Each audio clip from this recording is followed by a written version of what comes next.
Assembly ఎన్నికలని తలదన్నేలా sarpanch ఎన్నికలు జరుగుతున్నాయి. 12,728 గ్రామ పంచాయతీలకి ఈసారి ఎన్నికలు జరుగుతూ ఉండగా ఇది మూడో విడత. ఇప్పటికే పోలింగ్ ప్రక్రియ ప్రారంభమైంది. సో మీ అందరి కోసం ఒక బిగ్గెస్ట్ బ్రేకింగ్ న్యూస్ తీసుకొచ్చాను. ఏంటంటే మొత్తంగా రాష్ట్ర వ్యాప్తంగా కేవలం సర్పంచ్ ఎన్నికల కోసం 6,000 కోట్ల రూపాయలు ఖర్చు అయిందంట. 6,000 కోట్లు. ఇక్కడ ఇదే అంశం పైన ఇంకో విషయం గుర్తు చేయాలి మీకు. కేంద్ర ప్రభుత్వ నిధులతోనే గ్రామ పంచాయతీలు నడుస్తూ ఉంటాయి, అందరికి తెలిసిన విషయమే. దాంట్లో కేంద్ర ప్రభుత్వం ఇప్పుడు నిధులు వెనక్కి వెళ్ళిపోతాయి, అందుకే వెంటనే మేము ఎన్నికలు పెడుతున్నామని చెప్పి కాంగ్రెస్ పార్టీ ప్రభుత్వం ఎన్నికలు పెట్టింది కదా. 8,000 కోట్లు తెలుసా? 3,500 కోట్ల రూపాయలు కేంద్ర ప్రభుత్వ నిధులు రెడీగా ఉన్నాయి గ్రామ పంచాయతీ ఇవ్వడానికి. కానీ ఎంత ఖర్చు అయింది? 6,000 కోట్లు. అంటే రెట్టింపుగా కేంద్ర ప్రభుత్వం ఇచ్చేటువంటి నిధుల కంటే డబుల్గా సర్పంచ్ అభ్యర్థులకు ఖర్చు పెట్టారు. ఒక్కో గ్రామ పంచాయతీలో యావరేజ్గా ఆన్ అండ్ యావరేజ్ ఈ గ్రామ పంచాయతీ మొత్తంలో ఒక్కో గ్రామ పంచాయతీలో 60 లక్షల రూపాయలు ఖర్చు అయిందంట. 60 లక్షల రూపాయలు. ఏకంగా హైదరాబాద్ శివార్లోని శంకర్పల్లి మండలానికి సంబంధించిన గ్రామ పంచాయతీలో అత్యధికంగా 17 కోట్ల రూపాయలు ఒక్క అభ్యర్థే 17 కోట్ల రూపాయలు ఖర్చు పెట్టాడంట. ఒక్క ఓటుకి 1,50,000 రూపాయలు వచ్చాయి. ఒక్క ఓటుకి 1,50,000 రూపాయలు. అంటే అక్కడ ఓటర్లు నిజంగా వాళ్ళు ముట్టింది బంగారమైంది. వాళ్ళు ముట్టింది బంగారం. ఒక ఇంట్లో కనుక 4 సభ్యులు ఉన్నారంటే ఒక్క ఓటుకి 1,50,000 రూపాయలు చొప్పున సుమారుగా 6 లక్షల రూపాయలు వాళ్ళు కొనుక్కుంటే 6 తులాల బంగారం కొనుక్కోవచ్చు, లేదా ఒక చిన్న కారు కొనుక్కోవచ్చు ఆ కుటుంబానికి ఒక ఎన్నికతోనే. ఇంకా ఎంపీటీ జెడ్పీటీ ఎన్నికలు అప్పుడు ఎలా ఉంటుందో తెలియదు. కానీ ఒక్క ఓటుకి 1,50,000 రూపాయలు వచ్చాయంట. సో ఇంట్రెస్టింగ్గా ఏం జరిగిందనంటే హైదరాబాద్ శివార్లోని శంకర్పల్లిలో ఓ గ్రామ పంచాయతీకి సంబంధించినటువంటి అభ్యర్థులు ముందుగా ఒక అభ్యర్థి ఏం చేశాడంటే సాయంత్రానికల్లా 40,000 ఇచ్చాడంట ఒక అభ్యర్థి, మాకు ఓటు వేయండి అని చెప్పి. ఆ తర్వాత ఆ అభ్యర్థి 40,000 ఇచ్చాడుగా, మరి నాకు ఓటు రావాలని చెప్పి ఇంకో అభ్యర్థి 50,000 ఇచ్చాడంట. కొంత రాత్రి అయిపోయి చీకటి పడగానే మళ్ళీ ఇంకో అభ్యర్థి మూడో అభ్యర్థి వచ్చి 55,000 ఇచ్చాడంట. అంటే 55,000, 40,000, 50,000 ఇవన్నీ ఒక్క ఓటర్కి 1,50,000 రూపాయలు వచ్చాయి. ఇలా ఒక్కొక్కరికి 1,50,000 రూపాయలతోనే ఆ నియోజకవర్గంలో ఆ గ్రామ పంచాయతీ పరిధిలో సుమారుగా కొన్ని కోట్ల రూపాయలు ఖర్చు అయినాయి. ఇక పటాన్చెరులోని ఇంకో చోట 17 కోట్ల రూపాయలు ఖర్చు చేశాడు సర్పంచ్ అభ్యర్థి. 1000 ఓట్లు లేవు ఆ గ్రామాల్లో. ఇందాక నేను చెప్పినటువంటి 1,50,000 రూపాయలు ఒక్కో ఓటర్కి ఇచ్చినటువంటి గ్రామ పంచాయతీలో కూడా మొత్తం కలిపితే 1000 ఓట్లు లేవు. ఆ గ్రామ పంచాయతీలో 1,50,000 రూపాయలు ఇచ్చారంటే అర్థం చేసుకోండి ఒక్క ఓటుకి. పటాన్చెరులో కూడా 17 కోట్ల రూపాయల ఖర్చు అయింది. గ్రామాల్లో 1000 ఓట్లు కూడా లేవు. ఒక్కొక్కరికి యావరేజ్గా 10,000, 20,000 రూపాయల చొప్పున పంచుకుంటూ వచ్చారంట. మందులు, గిఫ్ట్లు, చీరలు. ఉంగరం గుర్తు వచ్చిన ఆయన వెండి ఉంగరాలు ఇచ్చాడంట, బంగారు ఉంగరాలు ఇచ్చాడంట. ఇలా హైదరాబాద్ శివారు ప్రాంతాల్లో అటు పటాన్చెరు, శంకర్పల్లి, సంగారెడ్డి, ఇటువైపు రంగారెడ్డి జిల్లాలోని పలు ప్రాంతాల్లో కూడా హైదరాబాద్ శివార్లు, మున్సిపాలిటీలు, కార్పొరేషన్కి సమీపంగా ఉన్నటువంటి దాంట్లో ఎక్కువగా ఆదాయం వస్తుంది. అటు ఇండస్ట్రీస్ ఉన్నాయి, వెంచర్లు వేస్తారు, రియల్ ఎస్టేట్ నుంచి వ్యాపారం జరుగుతుంది. ఏదో రకంగా వీళ్ళంతా కూడా డబ్బుల్ని కూడబెట్టుకొని వచ్చి ఇక్కడ ఇన్వెస్ట్ చేసి సర్పంచులుగా పోటీ చేసి అడ్డగోలు డబ్బులు కుమరిచ్చారు. అడ్డగోలుగా ఒక వ్యక్తి 70 లక్షలు హైదరాబాద్ శివార్లోని గ్రామ పంచాయతీలో 70 లక్షల రూపాయలు విలువ చేసేటువంటి భూమిని 30 లక్షలకు అమ్ముకొని 30 లక్షల మొత్తం కూడా గ్రామ పంచాయతీ మీద ఖర్చు పెట్టాడంట. 70 లక్షల రూపాయలు విలువ చేసే భూమిని సగం ధరకి అమ్ముకొని అది మొత్తం డబ్బులు తీసుకొచ్చి ఇక్కడే పెట్టేసిండు. ఇంకో దగ్గర 4 ఎకరాల భూమి అమ్ముకున్నాడంట సదరు సర్పంచ్ అభ్యర్థి. ఆఖరికి వస్తే ఓటమి పాలండి. ఇప్పుడు ఏమైపోయింది? అప్పుల పాలైపోయాడు. ఇంకో చోట భూమిని తనఖా పెట్టి, ఎందుకంటే గ్రామ పంచాయతీలకు సంబంధించిన పేర్లు ఎక్కడ ఏంటి అనేది వివరంగా చెప్తే ఇంకొంత ఇబ్బందే ఉంటుంది. మరి దాన్ని మనం ప్రూవ్ చేయలేము కూడా. ఎవరు కూడా ఓటర్లు డబ్బులు తీసుకున్న వాళ్ళు 1,50,000 రూపాయలు తీసుకున్న వాళ్ళు మేము తీసుకున్నామని చెప్పగలుగుతారా? 1,50,000 రూపాయలు డబ్బులు వచ్చినాయంటే వాళ్ళు ఎక్కడైనా మేము తీసుకున్నామని చెప్పగలుగుతారా? నిరూపించగలుగుతామా? సో ఇంకో చోట తనఖా పెట్టి పరిచొప్పున వడ్డీకి, వడ్డీ తెలుసు కదా మీకు, పరిచొప్పున వడ్డీ 10% ఇంట్రెస్ట్తో డబ్బులు తీసుకొచ్చి పోటీ చేసి ఓటమి పాలైందంట. కోట్ల రూపాయలు పట్టుకొచ్చిందంట. సో కొన్ని జిల్లాలు కూడా ఉన్నాయి. సో జిల్లాల గురించి చూస్తే ఉమ్మడి ఖమ్మం జిల్లాలో ఒక్కో అభ్యర్థి గ్రామాల్లో యావరేజ్గా 30 నుంచి 60 లక్షల రూపాయలు ఖర్చు చేసిందంట. ఓటుకి యావరేజ్గా 2,000 నుంచి 5,000 వరకు ఇచ్చుకుంటూ పోయారు ఉమ్మడి ఖమ్మం జిల్లాలో. ఇక ఉమ్మడి మహబూబ్ నగర్ జిల్లాలో యావరేజ్గా ఒక్కో అభ్యర్థి 10 నుంచి 50 లక్షల వరకు ఖర్చు పెట్టిరంట. అంటే ఆన్ యావరేజ్గా 40 లక్షలు వేసుకున్నా కూడా ఓటుకి 3,000 రూపాయల దాకా మంచి ఉంగరం గుర్తొచ్చిన వాళ్ళు ఉంగరాలు ఇచ్చిర్రు, బ్యాట్ గుర్తొచ్చిన వాళ్ళు ఇంటింటికి పిల్ల ఆడుకోవడానికి బ్యాట్ ఇచ్చిర్రు, లేడీ పర్స్ వచ్చిన వాళ్ళు ఒక్కొక్కరు పర్స్కి లేడీ పర్స్ గుర్తు కూడా వచ్చింది సార్ సర్పంచ్ అభ్యర్థులకి. పాప మా గుర్తులు వచ్చిన వాళ్ళు ఏం చేసినట్టే ఒక్కొక్కటి హ్యాండ్ బ్యాగ్కి 1000 రూపాయలు పెట్టి ప్రతి ఇంటి ఆడబిడ్డకి ఇచ్చుకుంటూ పోయారు ఒక్కో హ్యాండ్ బ్యాగ్ పర్స్ తీసుకొని. సో వాళ్ళ గుర్తుల ప్రమోషన్ కోసం ఎన్ని టాక్టిక్స్ ప్లే చేసినా చూడండి. ఉమ్మడి నల్గొండ జిల్లాలోని దేవరకొండ డివిజన్లో ఓ గిరిజన తండాలో కాంగ్రెస్ పార్టీ రెబల్ అభ్యర్థి సుమారుగా కోట్ల రూపాయలు ఖర్చు చేసిందంట. గుడి నిర్మాణానికి డబ్బులు ఇచ్చిందంట, ఓటుకి డబ్బులు ఇచ్చిందంట. తర్వాత ప్రత్యర్థి వర్గం అడ్డుకోవడం కోసం ఎప్పుడు చూసినా గస్తీ తిరగాల్సినటువంటి పరిస్థితి కోసం కూడా అంటే అవతల వాళ్ళు డబ్బులు ఇవ్వకుండా ఆపండి అని చెప్పి ఆపేటువంటి సెక్యూరిటీని గస్తీని పెట్టే వాళ్ళకు డబ్బులు ఇచ్చే గస్తీ పెట్టించిందంట. సో నిజామాబాద్ జిల్లాలో నందిపేట పంచాయతీలో అభ్యర్థులు 1 కోటికి పైగానే ఖర్చు పెట్టినంట. సో మద్యం, కానుకలు, జల్సాలు, నాటుకోళ్ళు బయట కోళ్ళు తింటే రోగాలు వస్తాయి పాపం ఓటర్లకి, మళ్ళీ ఓటర్ రాకు వస్తారు రారని చెప్పి నాటుకోళ్ళు తీసుకొచ్చారంట. మేకలు ఎప్పటికప్పుడు క్వింటాలకి క్వింటాలే మటన్లు, బిర్యానీలు వేసి అవన్నీ పంచిరంట. సో జనగామ జిల్లాలో 70 లక్షల రూపాయలు ధర పరికేటువంటి ఒక గ్రామ పంచాయతీ పరిధిలోని భూమిని 30 లక్షలకు అమ్ముకొని ఆఖరికి వస్తే ఓటమి పాలైనట్టు ఆయన. సో ఇలా 1 కాదు 2 కాదు చాలా వింతలు విడ్డూరాలు గ్రామ పంచాయతీ ఎన్నికల్లో చోటు చేసుకున్నాయి. రైట్, ఇంకొక చోట కోదాడలో ఒక ఎస్ఐగా ఇంకా టర్మ్ ఉందా అనేది ఇంకా సుమారుగా 7 ఏదో ఉందంట. ఆయన రాజీనామా చేసి సర్పంచ్ ఎన్నికల బరిలో దిగిండు. ఇట్లా 1 కాదు 2 కాదు సర్పంచ్ ఎన్నికల్లో వింతలు విడ్డూరాలు ఇంకా చాలా అనేకంగా ఉన్నాయి. సో మరి ఈ స్థాయిలో ఖర్చు చేశారంటే వాళ్ళు ఏ స్థాయిలో సంపాదిస్తారు అర్థం చేసుకోండి. కోట్లు మీపైన కుమ్మరించారు, కోట్ల రూపాయలు మీకు ఇచ్చారు. వెండింగ్ కూడా మీకు ఇస్తే ఆయన రేపటి రోజున ఎంత సంపాదించుకుంటారో అర్థం చేసుకోండి. చుట్టూ రియల్ ఎస్టేట్ వెంచర్లు ఉంటాయి హైదరాబాద్ శివారు ప్రాంతాల్లో, ఎక్కడ చూసినా కూడా ఇండస్ట్రీస్ ఉన్నాయి. అక్కడ నుంచి వాళ్ళు ట్యాక్సీలు కట్టాల్సిందే, రియల్ ఎస్టేట్ వెంచర్ వేసిన వాళ్ళు గ్రామ పంచాయతీ పర్మిషన్ తీసుకోవాల్సిందే. కోట్ల రూపాయలు మీకు ఇచ్చారంటే వాళ్ళు ఎన్ని కోట్లు కొల్లగొడుతూ అర్థం చేసుకోండి. మా ప్రతినిధి మధు ఉన్నారు ఫోన్ లైన్లో. మధు, అసెంబ్లీ ఎన్నికల్లో కూడా ఇన్ని కోట్లు ఖర్చు పెట్టినట్టుగా దాఖలాలు లేవు. ఓ గ్రామ పంచాయతీలో 1000 ఓట్లు లేనటువంటి గ్రామ పంచాయతీలో 17 కోట్ల పోటాపోటీగా డబ్బులు పంచారు. ఒక ఓటర్కి 1,50,000 రూపాయలు వచ్చాయి హైదరాబాద్లోని శంకర్పల్లికి సంబంధించిన దాంట్లో. పటాన్చెర్లో 17 కోట్లు ఖర్చు పెట్టారు. 70 లక్షలు విలువ చేసిన భూమిని 30 లక్షలకు అమ్ముకున్నారు, ఓటమి పాలయ్యారు. 10 చొప్పున వడ్డీకి తీసుకొచ్చారు, తనఖాలు పెట్టారు. ఏంటి ఈ స్థాయిలో సర్పంచ్ ఎన్నికలలో డబ్బులు పంపిణీ ఈ స్థాయిలో జరిగిందనంటే రేపటి రోజున ఈ ఎన్నికలు ప్రజాస్వామ్యం కూడా వ్యాపారంగా మారిపోతే డబ్బులు ఉన్న వాళ్ళే పోటీ చేయాలి, లేకపోతే పోటీ చేయొద్దనే పరిస్థితి వచ్చే అవకాశం ఉందా ఈ స్థాయి ఎన్నికలు జరుగుతున్నాయంటే? అంటే గత ఎన్నికల్లో సర్పంచ్ ఎన్నికల్లో జరిగినటువంటి ఖర్చుకి ఈ ఖర్చుకి 10 నుంచి 20 రెట్ల శాతం పెరిగింది ఖర్చు అనేటువంటి. అంటే గత సర్పంచ్ ఎన్నికల్లో కూడా రికార్డు స్థాయిలో 1 కోటి ఖర్చు పెట్టారు ఒక గ్రామంలో అనేటువంటి చర్చ జరిగింది. సో అప్పుడే 1 కోటి ఖర్చు పెట్టి ఇప్పుడు 10, 5 తర్వాత 15 ఉన్న వాళ్ళు కొంతమంది 7, 17 కోట్లు ఈ రేంజ్ లో వినపడుతున్నటువంటి సిచ్యువేషన్ కనపడంతో కాస్త ఉలిక్కిపాటుకు గురవుతున్నటువంటి పరిస్థితి రాజకీయంగా ఎవరైనా ఫ్యూచర్ లో రావాలనుకున్నటువంటి వారికి. సో నిజంగానే ప్రతిష్టాత్మకంగా ప్రెస్టేజియస్ ఇష్యూగా తీసుకుంటున్నారు. గ్రామంలో వచ్చే ఆదాయం ఎంత, సంపాదించుకునే అవకాశం ఎంత, అసలు ఎందుకు ఇంత ఖర్చు పెడుతున్నారంటే ప్రెస్టేజియస్ ఇష్యూ. ఊర్లో పేరు నిలబడాలి, మేము నిలబడుతున్నామంటే ఖచ్చితంగా గెలవాల్సిందే, గెలుపు కోసం ఎంతైనా పెట్టాల్సిందే అనేటువంటి రీతిలో ముందుకు పోతా ఉన్నారు. ఏ మాత్రం సాధారణ అసెంబ్లీ ఎన్నికలకు, జనరల్ ఎలక్షన్ లో జరిగేటువంటి ఎన్నికలకు తీసిపోకుండా దాన్ని మించి పెద్ద ఎత్తున ఎన్నికలు కొనసాగుతున్నాయి. ఎంత అత్యంత సామాన్య గ్రామాల ప్రజలు కూడా అంటే ఎస్సీ, ఎస్టీ, బీసీ ఇట్లా రిజర్వ్డ్ కాకుండా జనరల్ అని కాకుండా ఏ సర్పంచ్ ఎన్నికైనా కూడా ఖర్చు తడిచి మోపడవుతా ఉంది. ఉన్న ఆస్తులు అమ్ముకోవడం, ఆస్తులు లేకపోతే అప్పులు తెచ్చుకోవడం, లేకుంటే ఉన్న బంగారం కుదవబెట్టుకోవడము, అది ఆల్రెడీ మంచిగా ఒక 70 లక్షల విలువ వేసే భూములను కూడా 30 లక్షలకే అమ్ముకోవడం ఎన్నికల సందర్భంగా ఇది జరుగుతూ ఉంది.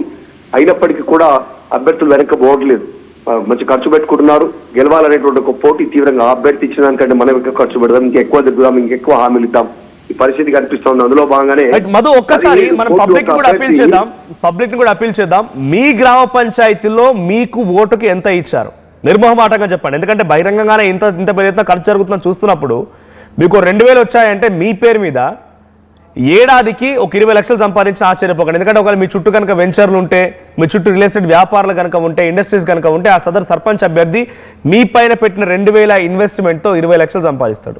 అంతకు మించి సంపాదించిన ఆశ్చర్యపోకండి.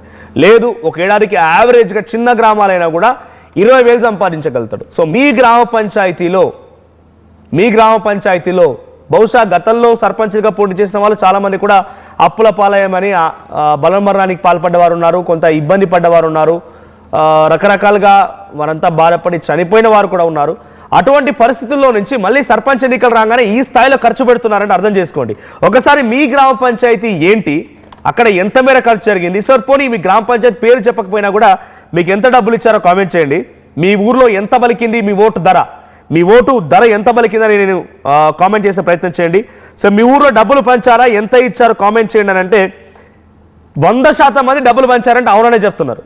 100% వాళ్ళంతా కూడా మాకు డబ్బులు ఇచ్చారని చెప్తున్నారు. సో కొన్ని కామెంట్స్ కూడా వచ్చాయి, ఇక్కడ కామెంట్స్ కూడా చూసే ప్రయత్నం చేద్దాం. కామెంట్స్లో ఫస్ట్ కామెంట్ వచ్చేసి 5,000 రూపాయలు పెంచారంట, ఓటుకి 5,000 రూపాయలు పెంచారంట. సో ఓటుకి 5,000 రూపాయలు అంటే మీ గ్రామంలో ఎన్ని ఓట్లున్నాయి చెప్పండి, ఆ ఓట్లకి ఎంత ఖర్చు అయిందో అర్థం చేసుకోవచ్చు మనం. సో ఒక్కో అభ్యర్థి 5,000 రూపాయలు చొప్పున ఇచ్చారంటే యావరేజ్గా 2-3 అభ్యర్థులు కనుక ఉంటే మీకు ఒక్కొక్కరికి 10 నుంచి 15,000 వచ్చినట్టే. సో దీంట్లో కామెంట్ చేసిన దాంట్లో గుంటెబోయిన సతీష్ 2,000 ఇచ్చారని కామెంట్ చేశారు, రవికిరణ్ 5,000 అని కామెంట్ చేశారు. సో మీ గ్రామ పంచాయతీలో ఒక్క ఓటుకి ఎంత ధర పలికిందో కామెంట్ చేసే ప్రయత్నం చేయండి. మధు కంటిన్యూ.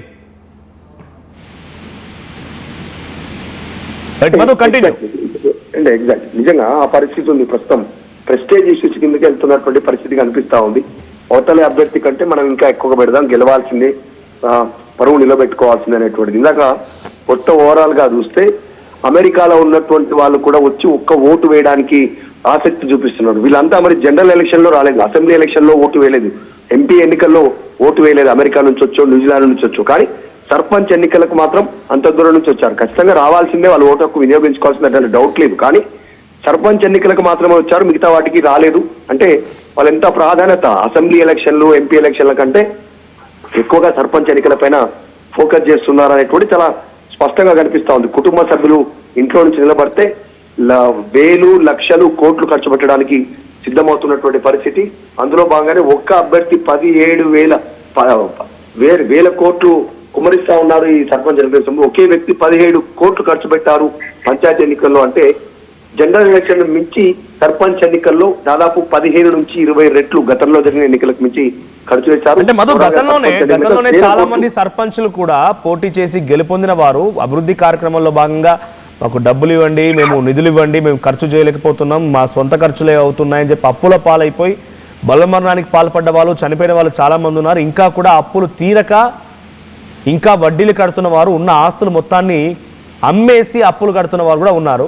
అంత అప్పుల బారిన పడ్డారు. సర్పంచ్ ఎవరు కూడా పోటీ చేయడం లేదు, వెనకడుగు వేస్తున్నారు అనేటువంటి విషయాన్ని కూడా మనం గతంలో చూసాం. అంటే నామినేషన్ సమయానికల్లా వెనకడుగు వేశారని వార్తలు చూసాం. కానీ నామినేషన్ వేసిన వాళ్ళు ఆ ఎక్స్పీరియన్సెస్ని చూసి వాళ్ళ కళ్ళెదితే ఓ సర్పంచ్ ఇంతలా అప్పుల పాలైపోయి ఉన్నదంతా అమ్ముకొని ఇప్పుడు చాలా దౌర్భాగ్యమైన పరిస్థితిలో ఉన్నాడని చెప్పి సిచ్యువేషన్ గమనించాక కూడా ఏ ధైర్యంతో ఖర్చు పెడుతున్నారు ఇవన్నీ కూడా. అంటే ఇంతటి స్థాయిలో యావరేజ్గా ఒక్కో గ్రామ పంచాయతీలో 60 లక్షలు ఖర్చు అయింది. నాకు తెలిసి 5 ఏళ్లలో కూడా ఇంత నిధులు వస్తాయో రావు.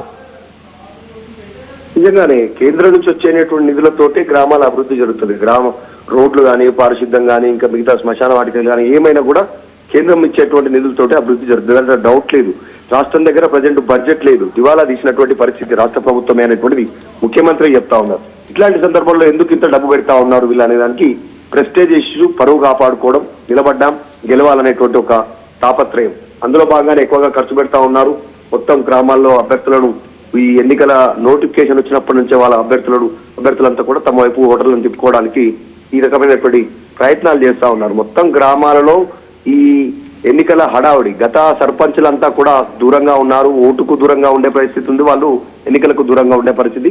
వాళ్ళు అప్పుల పాలయ్యారు, ఆస్తులు అమ్ముకున్నారు, వాళ్ళ బకాయిలు ప్రభుత్వం చెల్లించాలని డిమాండ్ చేశారు, ధర్నాలు చేశారు. కొద్దిమంది సెక్యూరిటీ గార్డ్ ఉద్యోగాలు చేసుకుంటున్నారు, కొద్దిమంది కూలీ పనులకు వెళ్తా ఉన్నారు, గతంలో సర్పంచ్ గా పనిచేసిన వాళ్ళే. కానీ ఈసారి పోటీ చేస్తున్న సర్పంచ్ అభ్యర్థులు మాత్రం కోట్లు ఖర్చు పెడుతున్నారు, ఆస్తులు అమ్ముకుంటూ ఓటర్లకు డబ్బులు పంచుతా ఉన్నటువంటి సిచ్యువేషన్. ఓటర్లు ఎంజాయ్ చేస్తా ఉన్నారు. రేపు ఫ్యూచర్ లో సర్పంచ్ల పరిస్థితి ఎట్లా ఉంటుంది అనేటువంటి చర్చ అయితే జరుగుతుంది. Right. Right, thank you Madhu. So ఒక్క ఓటర్కి 1,50,000 రూపాయలు ఇచ్చారంట హైదరాబాద్ శంకర్పల్లిలో. పటాన్చెరులో 17 కోట్లు ఖర్చు అయిందంట ఒక్క అభ్యర్థి. ఏ స్థాయిలో ఖర్చు పెడుతున్నాడు? ఉంగరం గుర్తు వచ్చిన ఆయన బంగారు ఉంగరాలు ఇస్తున్నాడు, వెండి ఉంగరాలు ఇస్తున్నాడు. రంగారెడ్డి జిల్లాలోని చందానగర్ దగ్గర ఓ గ్రామ పంచాయతీ పరిధిలో అక్కడ ఓట్లని ఇన్ఫ్లుయెన్స్ చేసేటువంటి స్థాయిలో ఉన్నటువంటి కొంతమంది పెద్ద మనుషులు ఉంటారు ఊర్లల్లో. ట్రాక్టర్లు ఉన్న వాళ్ళు, లేకపోతే ఎక్కువగా భూమి ఉన్న వాళ్ళు, రోజు వాళ్ళ దగ్గర కూలి వెళ్ళే వాళ్ళు, లేకుంటే ట్రాక్టర్ అవసరం పడ్డ వాళ్ళు, కొంత పంచాయతీ పరిధిలో పెద్ద మనుషులు ఉంటారు కదా, ఆ పెద్ద మనుషులు ఇన్ఫ్లుయెన్స్ చేస్తారు కదా అని చెప్పి వాళ్ళ ఇంట్లో లక్షల కోట్ల రూపాయలు గుమ్మరిచ్చారంట. లక్షల కోట్ల ఇన్ ద సెన్స్ ₹1 కోటి ఇచ్చారంట ఆ అభ్యర్థికి, పెద్ద మనిషికి. మీ వాడకట్టు మొత్తం లేకపోతే మీ వాడ మొత్తాన్ని నాకే ఓటు వేయమని చెప్పడానికి ₹1,00,000 ఇచ్చారంట ఒక ఓటుకి ఆ పెద్ద మనిషికి. మీ బాడలో ఉన్నటువంటి 10 మంది నీ మాట వింటారు, నువ్వు చెప్తే వాళ్ళు ఓటేస్తారు, నాకు ఆ ఓట్లు నాకు వేయించమని చెప్పి ఆ పెద్ద మనిషికి ₹1,00,000 ఇచ్చారంట. సో ₹1,00,000 కోట్ల రూపాయలు ఎక్కడి నుంచి వస్తున్నాడు ఆయన? ఈ పైసలన్నీ తనఖాలు పెడుతున్నారు, భూములు అమ్ముకుంటున్నారు, భార్య వెళ్ళలో పుస్తలు అమ్ముకొని కూడా గత సర్పంచ్ అభ్యర్థులు ఎవరైనా ఉంటే, మాజీ సర్పంచ్లు ఉంటే వాళ్ళు అడగండి, వాళ్ళ సమస్యలు చెప్తారు. భార్య మెడలో ఉన్నటువంటి పుస్తలు కూడా తనఖా పెట్టి గ్రామాన్ని అభివృద్ధి చేయాలని చెప్పి శ్మశాన వాటికలు, స్కూళ్ళకు సంబంధించి ఇన్ఫ్రాస్ట్రక్చర్ని అదొకటితో డెవలప్ చేశారు. ఇప్పటి వరకు బిల్లులు రాక వాళ్ళంతా కూడా అరిగోసలు పడుతున్నారు. అప్పుల పాలైపోయి ఉన్నదంతా అమ్మేసుకొని ఇప్పుడు మా ప్రతినిధి మధు చెప్తున్నట్టుగా హైదరాబాద్ నగరానికి వచ్చి సెక్యూరిటీ గార్డులుగా, డ్రైవర్లుగా, వివిధ చిన్న చిన్న పనులు చేస్తూ బతుకుతూ ఉన్నారు. అటువంటి సిచ్యువేషన్ నుంచి ఉన్న పరంగా సర్పంచ్ అభ్యర్థులు ఎంత స్థాయిలో ఖర్చు పెట్టారంటే వాళ్ళు ఏ స్థాయిలో ఊహించుకొని ఉంటారు, ఏ స్థాయిలో నిధులని వాళ్ళు మళ్ళీ తీసుకొచ్చుకోవడానికి సిద్ధంగా ఉన్నారు, లేదంటే అక్రమమో అవినీతితో మళ్ళీ డబ్బులు సంపాదించడానికి ఏ స్థాయిలో సిద్ధంగా ఉన్నారో అర్థమవుతోంది. సో కొన్ని కామెంట్స్ వచ్చాయి. సో బీరెడ్డి వల్లపురెడ్డి ₹1,000 ఇచ్చారంట వాళ్ళ గ్రామంలో. తర్వాత సతీష్ 2,000 అంటున్నారు. తర్వాత రామకృష్ణారెడ్డి ₹37,000. వా, రామకృష్ణారెడ్డి గారు మీ గ్రామ పంచాయతీ అంటే కామెంట్ చేయండి. ₹37,000 ఇచ్చారంటే. సో శాంతయ్య 500 అంట. నాకు తెలిసి మీద లీస్ట్ అనుకుంటా, మీ గ్రామ పంచాయతీ పరిధిలోనే చాలా తక్కువగా ఇచ్చారు, ₹500 అంట. సో రామకృష్ణారెడ్డి గారు మీరు కామెంట్ చేయండి, ₹37,000 ఏ గ్రామ పంచాయతీ, పోనీ జిల్లా పేరు చెప్పండి, ఆ జిల్లా ఎక్కడ, ఏ మండలి కిందకు వస్తుంది, ₹37,000 ఒక్క ఓటుకి ఇచ్చారంటే. సో ప్రజెంట్ అయితే డబ్బులు ఈ స్థాయిలో గుమ్మరిస్తున్నారు. సో నేను మళ్ళీ మీకు గుర్తు చేస్తున్నా, కేంద్ర ప్రభుత్వ నిధులతోనే గ్రామ పంచాయతీలు నడుస్తూ ఉంటాయనేది అందరికీ తెలిసిన విషయమే. అయితే రాష్ట్ర ప్రభుత్వం కూడా కొన్ని పథకాలు ఇస్తుంది, ఇంప్లిమెంటేషన్కి ఎమ్మెల్యే నిధులు అవి వస్తూ ఉంటాయి. కానీ ఎక్కువగా గ్రామ పంచాయతీలు నడిచేదంటే కేంద్ర ప్రభుత్వ నిధులతోనే. సో కేంద్ర ప్రభుత్వ నిధులు మనకున్నటువంటి 12,528 గ్రామ పంచాయతీలకు, మిగిలినటువంటి కొత్త వాటికి అన్నిటికీ కలిపి ₹3,500 కోట్ల రెడీగా ఉన్నాయి మీ గ్రామ పంచాయతీలకు రావడానికి. కానీ మీరెంత ఖర్చు చేసిర్రు? 6,000 కోట్లు ఖర్చు చేసిర్రు. 6,000 కోట్ల ఖర్చు చేశారు. ఆన్ యావరేజ్గా ప్రతి గ్రామ పంచాయతీలో ₹60 లక్షల ఖర్చు అయిందంట. ఈ 5 ఏళ్ల పాటుగా మొత్తం మీరు తలకిందులైపోయి నమస్కారాలు చేసినా, ఇంకేం చేసినా, ఎన్ని తిప్పలు పడ్డా ₹60 లక్షల వస్తారని గ్యారంటీ లేదు. ఆ ఎమ్మెల్యే కనికరిస్తే, ఆ ఎమ్మెల్యేకి నిధులు రావాలంటే రాష్ట్ర ప్రభుత్వం దగ్గర నిధులు ఉండాలి.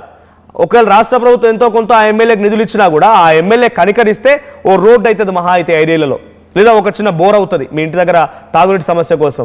లేదు ఇంకా ఏదైనా గట్టిగా మీ ఊరు కనుక డెవలప్ అయింది, మున్సిపాలిటీ పక్కనే ఉంది, ఒక శివారు ప్రాంతంలో ఉంది, కార్పొరేషన్ పక్కనే ఉంది, హైదరాబాద్ నగరానికి పక్కనే ఉంది అనుకుంటే కనుక ఆ గ్రామాల్లో ఇండస్ట్రీస్ కనుక ఉంటే, రియల్ ఎస్టేట్ వెంచర్లు కనుక ఉంటే, మీకు వచ్చేటువంటి ట్యాక్సుల్లో సర్పంచ్ అభ్యర్థి మీ మీద 2,000 ఖర్చు పెట్టిండు కదా, మరి ఆయనకు రావాలి కదా, ₹1 కోట్ల ఖర్చు పెట్టిండు కదా, ₹17 కోట్ల ఖర్చు పెట్టిండనంటే ఆయన 5 ఏళ్ళలో ఎంత తన డబ్బులు సంపాదించుకోవాలి, తిరిగి మళ్ళీ ఎన్ని డబ్బులు సంపాదించుకోవాలి. సో కాబట్టి మీకు ఒరిగేది ఏం లేదు, డబ్బులు ఇచ్చి మీరు ఓట్లు అమ్మేసుకున్నారు, డబ్బులు తీసుకుని ఓట్లు అమ్మేసుకున్నారు. ఓట్ల ద్వారా ఆ సర్పంచ్ అభ్యర్థి గెలిచి వాళ్ళు ఇప్పుడు పీఠాన్ని ఎక్కి మళ్ళీ ఏం చేయాలి, వాళ్ళు మీకు నోట్లు ఇచ్చిర్రు, ఓట్లు కొల్లగొట్టిర్రు, ఆ తర్వాత మళ్ళీ కోట్లు సంపాదించాలి. నోట్లు పంచాలి, ఓట్లు సంపాదించాలి, ఆ తర్వాత మళ్ళీ కోట్లు కొల్లగొట్టాలి. రేపు మళ్ళీ మీకు నోట్లు ఇవ్వాలంటే మళ్ళీ వాళ్ళకు కోట్లు కావాలి. ఇప్పుడు ఆ కోట్ల మీదనే పని పడతారు అంతా కూడా. సో ₹1,50,000 ఒక్క ఓటుకి ఇచ్చిన సిచ్యువేషన్ ఎట్లా ఉందో అర్థం చేసుకోండి. సో రామకృష్ణారెడ్డి కామెంట్ చేశారు, 37,000 నియర్ శంకర్పల్లి అంట. శంకర్పల్లి దగ్గర ₹37,000 అంట. సో మీ ఇంట్లో ఎన్ని ఓట్లు ఉన్నాయి మరి కామెంట్ చేయండి అది కూడా. సో నాటుకోళ్ళు, మేకలు, పాపం ప్రజల ఆరోగ్యం కూడా ఆలోచించిన అభ్యర్థులు. మామూలు బాయిలరు లేకపోతే ఇతరత్ర చికెన్ అయితే కొన్ని రోగాలు వస్తున్నాయని ఏమో భయపడి పాపం నాటుకోళ్ళు పట్టుకొచ్చి పంచిరంట ఇంటింటికి. వార్డు సభ్యులు, నేను ఒక వీడియో చూశాను సోషల్ మీడియాలో కూడా, వార్డు సభ్యులుగా పోటీ చేసిన వారు తమకు ఓటు వేయమని చెప్పి ఆ పాంప్లెట్ని ఇవ్వడంతో పాటుగా కేజీ చికెను, ఒక ఆయిల్ ప్యాకెట్, కొత్తిమీర, మసాలాలు మొత్తం కలిపి వాటిని గార్నిష్ చేసుకోవడానికి అన్ని రకాల సామాగ్రి ఇచ్చి బాస్మతి బియ్యంతో కలిపి ఒక మూటని ఇచ్చిరండి. బాస్మతి బియ్యము, ఒక ఆయిల్ ప్యాకెట్, నా చూడండి నాకు కూడా కొంత నవ్వొస్తోంది మాట చెప్పాలంటే కూడా. Basmati rice KG rice, KG chicken, ఒక ఆయిల్ ప్యాకెట్, కొత్తిమీర, మసాలా మొత్తం ఇచ్చి మీరు తినండి అని చెప్పి ఒక వార్డు మెంబర్గా పోటీ చేస్తే ఆయన ఆ వార్డులో ఉన్నటువంటి ఓటర్లకు ఇంటింటికి పంచిండి ఇవన్నీ. సో ఇటువంటి సిచ్యువేషన్ ఉంది ఓటర్లను మభ్యపెట్టడానికి. సో మీ గ్రామాలు ఎటువంటి సిచ్యువేషన్ ఉందో కామెంట్ చేయండి. సో రామకృష్ణారెడ్డి గారు కామెంట్ చేశారు ఏంటంటే, not every one out of 2100 only 400 to 500 people got some of them 10K some 20K. అంటే అందరికీ లేదంట. వాళ్ళ ఊర్లో 2100 ఓట్లుంటే 400 నుంచి 500 మందికి మాత్రమే ఓటుకి 10,000 నుంచి 20,000 చొప్పున వచ్చినాయంట. ఆ రకంగా వచ్చిందంట. చాలా వివరంగా చెప్తున్నారు. Please continue. సో మీరు ఇంకా కామెంట్ చేయండి, మరి ఇంకా ఎంత హైయెస్ట్ ధర పలికింది.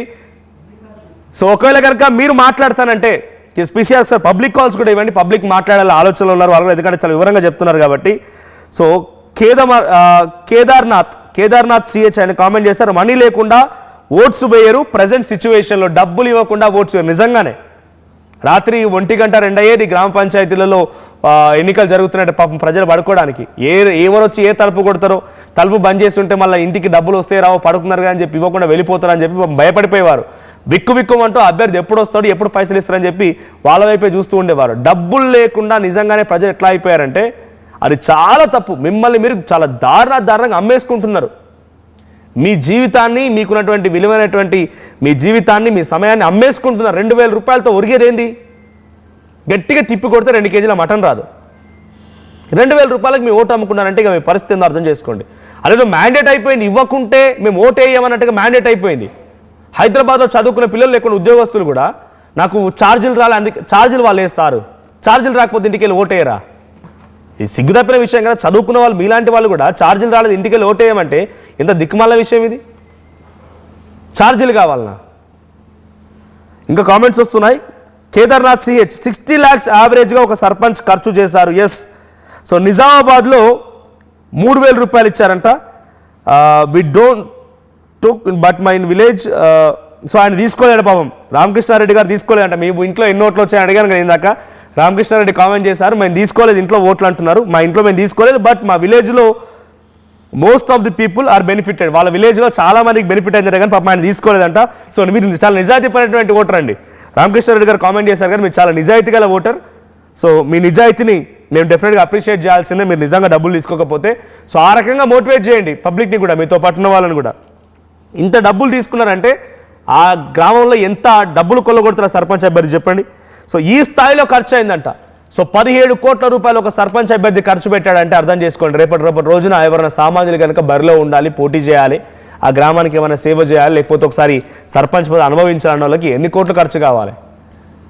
ఉన్నదంతా తనఖా పెట్టేసిరు, ఉన్నదంతా ఆస్తులు అమ్మేసుకున్నారు, సర్పంచ్ అభ్యర్థులుగా పోటీ చేసిరు, గెలిచిరు. ఏం ఉపయోగం? రేపటి రోజున నిధిలో మన్నో మశానం వస్తే ఆ సర్పంచ్ అభ్యర్థులకి గ్రామానికి సేవ చేసిన పుణ్యమైన దక్కుతుంది. ఏం రాకపోతే ఏం లేక మళ్ళా ఉన్న మిగిలిన దాన్ని కాస్త అమ్మేసి మళ్ళీ గ్రామానికి వేయాలి. రేపటి రోజున పెన్షన్ రాకపోతే మీ నియోజకవర్గ ఎమ్మెల్యేలు ఎవరేమన్నారు?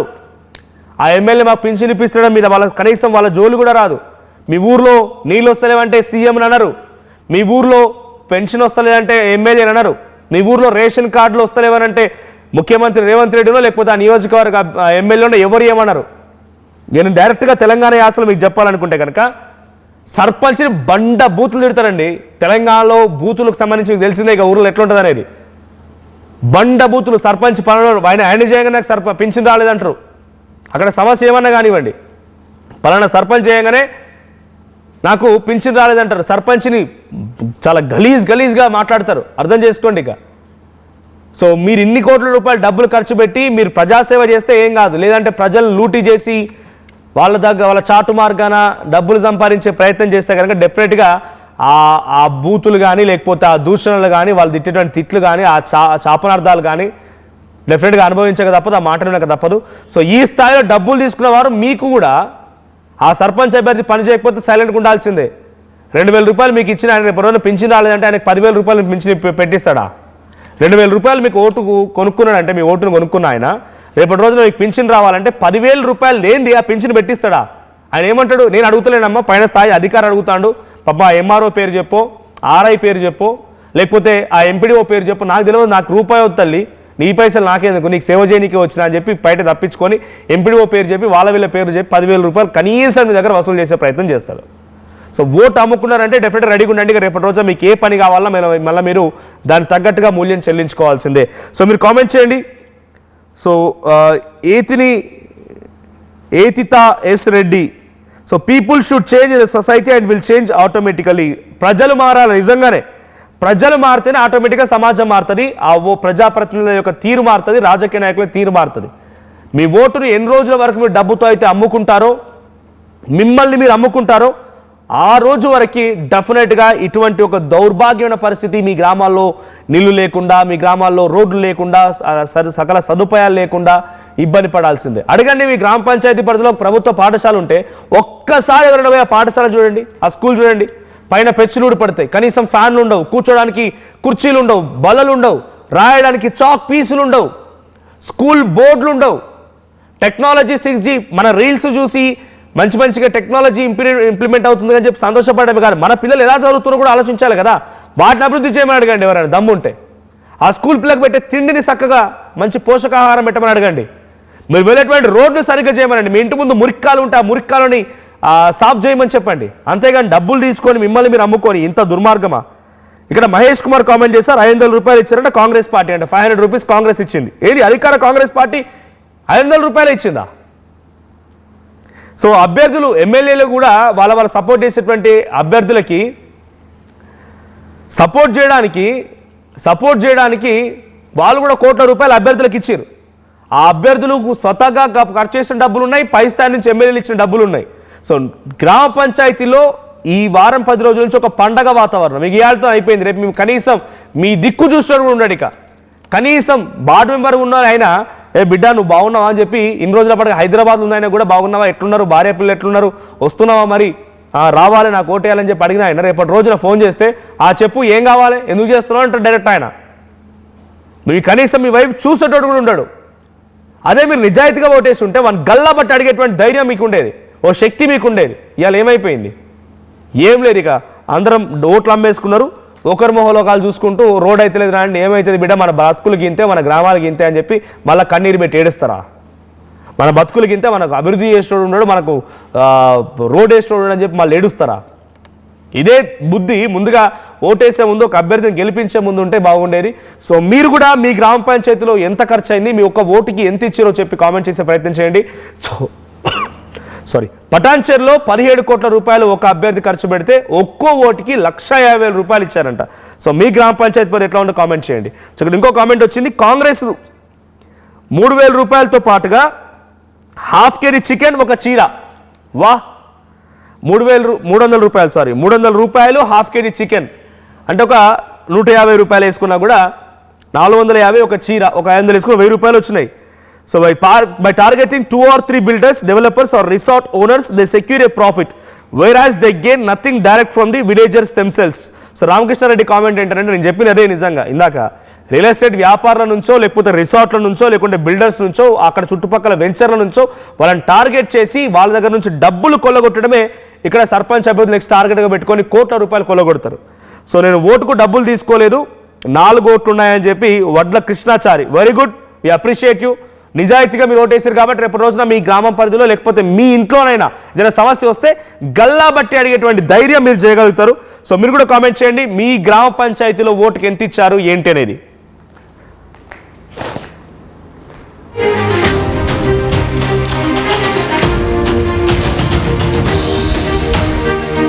ఒకప్పుడు హైటెక్ సిటీ దగ్గర తక్కువ ధరలో ప్లాట్లు కొనుక్కుని బాగుపడ్డారు. తర్వాత ఓఆర్ఆర్ దగ్గర, ఇప్పుడు అవకాశం త్రిబుల్ ఆర్ దగ్గర వచ్చింది. ఇప్పుడు షాద్ నగర్ వైపు ఉన్న స్వర్గసీమ వెంచర్ లో ప్లాట్ల పండగ వచ్చింది. నూతన వెంచర్ అమేయ రూపంలో అప్రూవ్డ్ ప్లాట్లు, రిసార్ట్ ఫెసిలిటీ, రీజనబుల్ ప్రైస్. ఒక్కసారి ఫ్యామిలీతో విజిట్ చేసి మంచి నిర్ణయం తీసుకోండి. స్వర్గసీమ వారి నూతన వెంచర్ అమేయ. నగల సామ్రాజ్యం పెద్దది, మన వేడుకల్లో నగల పాత్ర పెద్దది. నగల్లో మన సంప్రదాయం అది పెద్దది. అదే విధంగా నగలు కొనేటప్పుడు మీ సేవింగ్స్ కూడా ఇకపై పెద్దగా ఉంటుంది. అన్ని నగల తరుగును ముందు కన్నా ఇంకా తగ్గించాం. ఈ తక్కువ తరుగును చూస్తే వెంటనే నగలు కొనేస్తారు. డైమండ్ జ్యువెలరీ ధరలు కూడా పెద్ద లెవెల్లో తగ్గించాం. ఇకపై అందరూ డైమండ్ జ్యువెలరీ కొనుక్కోవచ్చు. ఏ ఆఫర్లోనూ పక్కదారి పట్టకండి. ఇక్కడికొచ్చి కంపేర్ చేస్తేనే తెలుస్తుంది మీకు ఎంత పెద్దగా డబ్బులు ఆదా అవుతుందో అని. ఈ తరుగు కన్నా ఎక్కువ ఇస్తే మీరు కష్టపడి సంపాదించిన డబ్బు వృధా చేసినట్టే.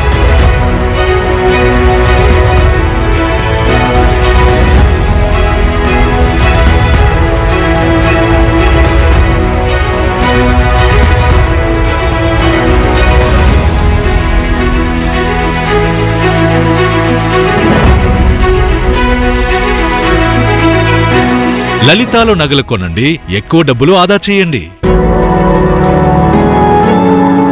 జలుబు, తలనొప్పి, మోకాళ్ల నొప్పులు మరియు నడుము నొప్పి వీటన్నిటికీ ఒక ఆయుర్వేద ఉపశమనం శాస్త్రీ బామ్.